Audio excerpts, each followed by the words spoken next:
ವಿಜಯಪುರ ಮಹಾನಗರ ವ್ಯಾಪ್ತಿಯಲ್ಲಿ ಏನು ಜುಮ್ಮಾ ಮಸ್ತಿ ಮುಖ್ಯ ರಸ್ತೆಯಿಂದ ಶೆಡ್ಜಿ ಮಲ್ಲ ತೋಟವರೆಗೆ ಏನು ಕುಂಬಾರೋಣಿ ಮುಖ್ಯ ರಸ್ತೆ ಅಂತ ಹೇಳ್ತಾರೆ. ಇವತ್ತು ನಾವು ಅಲ್ಲಿ ಅತಿಕ್ರಮಣ ತೆರವುಗೊಳಿಸ್ತಾ ಇದ್ವಿ. ಈಗಾಗಲೇ ನಾವು ರಸ್ತೆ ಕಾಮಗಾರಿ ಕೈಗೊಂಡಿದ್ವಿ. ಈ ಸಂದರ್ಭದಲ್ಲಿ ಅತಿಕ್ರಮಣ ಆಗಿದ್ದು ಕಂಡು ಬಂದ ಮೇಲೆ ಕೂಡಲೇ ನಾವು ಮಾರ್ಕ್ ಮಾಡಿ ಅವ್ರಿಗೆ ಅತಿಕ್ರಮಣ ತೆರವುಗೊಳಿಸಲು ಕೇಳಿದ್ವಿ. ನಿನ್ನೆ ನಾವು ನಮ್ಮ ಮಹಾಪೌರರು, ಆಮೇಲೆ ಆಡಳಿತ ಮಂಡಳಿ ಸದಸ್ಯರು, ಜೊತೆಗೆ ಹೆಚ್ಚುವರಿ ಪೊಲೀಸ್ ವರಿಷ್ಠರು ನಾವೆಲ್ಲ ಬಂದು ತಿಳುವಳಿಕೆ ಹೇಳಿದ ಮೇಲೆ ವಾರ್ಡ್ ಸದಸ್ಯರು ಕೂಡಿ ಅವರೇ ಸಹಿತ ಸ್ವಯಂ ಪ್ರೇರಿತ ತಗೊಂಡು ನಮಗೂ ಸಹಿತ ಸಹಕಾರ ಮಾಡ್ತಾರೆ. ಯಾರು ತಗೊಂಡಿಲ್ಲ ಅಂತ ಇವತ್ತು ಪಾಲಿಕೆಯಿಂದ ತೆರವುಗೊಳಿಸ್ತಾ ಇದ್ವಿ. ಮುಂಬರುವ ದಿನಗಳು ಸಹಿತ ನಾವು ಸಾಕಷ್ಟು ಅಭಿವೃದ್ಧಿ ಕಾಮ ಪಾಲಿಕೆ ನಡೀತಾ ಇವೆ. ಹಂತಲ್ಲೂ ಸಹಿತ ಅತಿಕ್ರಮಣ ತೆರವುಗೊಳಿಸ್ತೀವಿ. ಜೊತೆಗೆ ಸಾರ್ವಜನಿಕರು ಮನೆ ಕಟ್ಟುವ ಪೂರ್ವದಲ್ಲಿ ಅವ್ರ ಜಾಗವನ್ನು ಅಳತೆ ಮಾಡಿ ಪಾಲಿಕೆಯಿಂದ ಪರ್ಮಿಷನ್ ತೆಗೆದುಕೊಂಡು ಪ್ರಾಪರಾಗಿ ಮನೆ ಕಟ್ಕೊಂಡ್ರೆ ಈ ಥರ ಅತಿಕ್ರಮಣ ತೆರವುಗೊಳಿಸೋ ಪ್ರಸಂಗ ಉದ್ಭವ ಆಗೋದಿಲ್ಲ.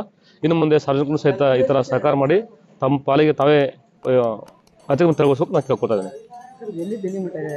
ಶೆಡ್ಜಿ ಮನೆ ತೋಟದಿಂದ ದ್ಯೂಟಿಗರ್ ಕ್ರಾಸ್ ಅಂತ ಹೇಳ್ತೀವಿ, ಮೇನ್ ಜುಮ್ಮಾ ಮಸ್ಜಿದ್ ಮುಖ್ಯ ರಸ್ತೆವರೆಗೆ ಸುಮಾರು 47 ಜನಕ್ಕೆ ನಾವು ನೋಟಿಸ್ ಕೊಟ್ಟು ಅವ್ರು ಅತಿಕ್ರಮಣ ತೆರವುಗೊಳಿಸಲು ಕೇಳಿದ್ವಿ. ಸಾಕಷ್ಟು ತಾವೇ ತಗೊಂಡಿದ್ದಾರೆ, ಬಾಕಿ ನಾವು ತೆರವುಗೊಳಿಸ್ತಾ ಇದ್ವಿ. ಏಕಾಏಕಿ ಅಂತಲ್ಲ, ಈಗಾಗಲೇ ನಾವು ನೋಟಿಸ್ ಕೊಟ್ಟಿದ್ವಿ. ನೋಟಿಸ್ ಕೊಟ್ಟ ಮೇಲೆ 48 hours ಟೈಮ್ ಕೊಟ್ಟು ನೋಟಿಸ್ ಕೊಟ್ಟಿದ್ವಿ. ನಿನ್ನೆನೂ ಸಹಿತ ನಾವು ಬಂದೆಲ್ಲ ಪೊಲೀಸ್ ಅಧಿಕಾರಿ ಸಿಬ್ಬಂದಿಗಳು ಮತ್ತು ಪಾಲಿಕೆ ಅಧಿಕಾರಿ ಸಿಬ್ಬಂದಿಗಳು ಸದಸ್ಯರು ನಾವೆಲ್ಲ ಬಂದವರು ತಿಳುವಳಿಕೆ ಹೇಳಿದ ಮೇಲೆ ಅವ್ರು ತಗೋತಾ ಇದ್ದಾರೆ.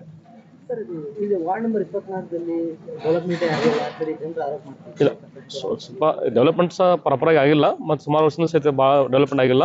ಹೀಗಾಗಿ ಈ ಬಾರಿ ಅಂತಲ್ಲ ಹೆಚ್ಚಿನ ಒಂದು ಪ್ರಮಾಣದಲ್ಲಿ మన ಜಿಲ್ಲಾ ಉಸ್ತುವಾರಿ ಸಚಿವರು ಮತ್ತು ಪೂಜ್ಯ ಮಹಾಪೌರರು, మన ಜಿಲ್ಲಾಧಿಕಾರಿಗಳು ಹಾಗೂ ವಾರ್ಡ್ ಸದಸ್ಯರೆಲ್ಲ ನಾವು ಪ್ಲಾನ್ ಮಾಡಿಕೊಂಡು ಹೆಚ್ಚಿನ ಪ್ರಮಾಣದಲ್ಲಿ ಈ ಸತಿ ಡೆವಲಪ್ಮೆಂಟ್ ಮಾಡಿ ಕ್ರಮ ಕೈಗೊಳ್ತಾ ಇದ್ವಿ. ಅದೇ ಒಂದು ಮಗು ಡೆತ್ ಆದಮೇಲೆ ಅದಕ್ಕೋಸ್ಕರ ನಾವು ಸಹಿತ ನಮ್ಮ ಅಧಿಕಾರಿ ಸಿಬ್ಬಂದಿಗಳು ಹೇಳಿದ್ವಿ, ಇನ್ನು ಮುಂದೆ ಇಲ್ಲಿ ಏನಿಲ್ಲ ಒಂದು ಯುಜಲಿ ಮೇಂಟೆನೆನ್ಸ್ ಇರ್ಬೋದು, ಆಮೇಲೆ ಏನು ರಸ್ತೆ ತಗ್ಗು ಗುಂಡಿರ್ಬೋದು, ಆಮೇಲೆ ಈಗೇನು ಪ್ರಾಪರ್ ಏನು ನಾವು ಕಾಮಗಾರಿ ಕೈಗೊಳ್ತಾ ಇದ್ವಿ ಅವನು ವಾರ್ ಪುಟ್ಟಿಂಗಲ್ಲಿ ಕೆಲಸ ಮಾಡಿಸಿ ಜನರಿಗೆ ಅನುಕೂಲ ಮಾಡಲಿಕ್ಕೆ ಕ್ರಮ ಕೈಗೊಳ್ಳಲಿಕ್ಕೆ ತಿಳಿಸಿದ್ವಿ. ಒಂದು 25 to 40 feet 50 feet ಇದರ ಇದೆ, ಜಿಗ್ಜಾಗ್ ಇದೆ. ಎಲ್ಲೆಲ್ಲಿ ನಮ್ಮ ಅತಿಕ್ರಮಣ ತೆರವುಗೊಳಿಸ್ತಾ ಇದ್ವಿ. ಈ ಕೂಡಲೇ ನಾವು ಇದನ್ನ ಅತಿಕ್ರಮಣ ಆದ ತಕ್ಷಣ ಏನು ಡೆಬ್ರಿಸ್ನ ರಿಮೂವ್ ಮಾಡಿ ಕೂಡಲೇ ನಾವು ರೋಡ್ ಕೆಲಸ ಪ್ರಾರಂಭ ಮಾಡ್ತೀವಿ. ಇಲ್ಲ, ಒಳಚಂಡ ಈಗಾಗಲೇ ನಾವು ಕೆಲಸ ಮಾಡಿದ್ವಿ. ಒಳಚಂಡಲ್ಲಿ ಪ್ರಾಪರಾಗಿ ಹೊಸ ಲೈನ್ ಹಾಕಿ ಕ್ಲಿಯರ್ ಮಾಡಿದ್ವಿ.